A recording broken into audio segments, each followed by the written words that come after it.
This is Rural Roots Canada, and I'm Eric Smith, getting to the stem and meat of agriculture.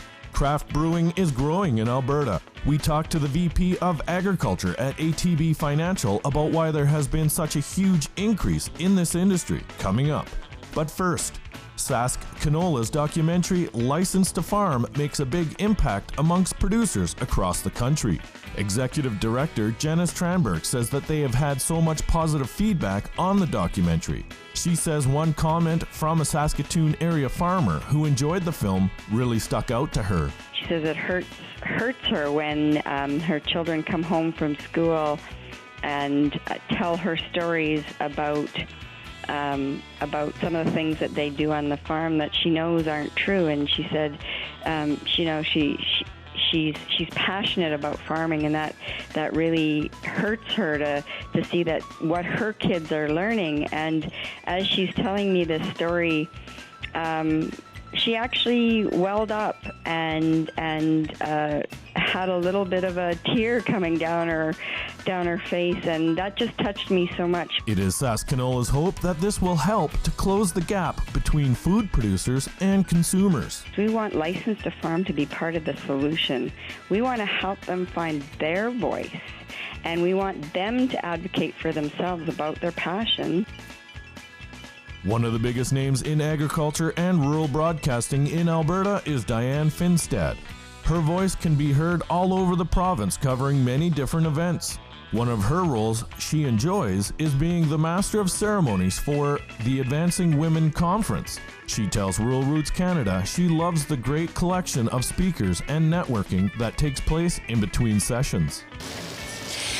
I do know that one thing I find just as interesting as the speakers is who you get to meet in the hallways. I had a chance to talk with a lady who works for a major grain company in charge of marine logistics, but was one of the first female grain elevator operators in Alberta. Another one who was sort of a pioneer in livestock genetics. And I sat at the table with the whole group of enthusiastic Saskatchewan farm and ranch gals last year. So I think you learn as much and enjoy as much the time in the hallways as you do around the tables. But I guess it is great to try and stretch yourself and meet new people. And I think that's one of the cool things. You really hear that buzz in the room. And of course, last year I had to bring my cowbells to try and get everybody back because they're enjoying the breaks so much that sometimes it's tough to get them back in the room for the next speaker. The next Advancing Women's Conference is being held on March 28th and 29th in Calgary. Craft brewing is on the rise in Alberta, and it can be traced back to the large amounts of malt barley grown here. Every November for the past 4 years, ATB Financial has hosted an event called Science of the Six-Pack, a celebration of barley, beer, and agriculture.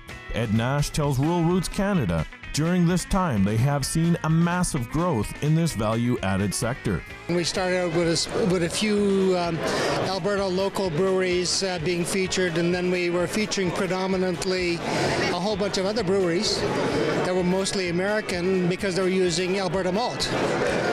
Well, we're getting to the point now where we don't have to do that anymore. We're doing it a bit just to show that Alberta malt is used internationally. But we can basically run this kind of an event with using Alberta craft brewers.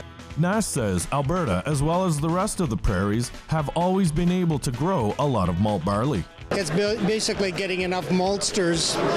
And you heard the maltster today, where I was surprised by him saying that 80% of the malt that they produce in their facility now is used for craft beers. I mean, that is phenomenal.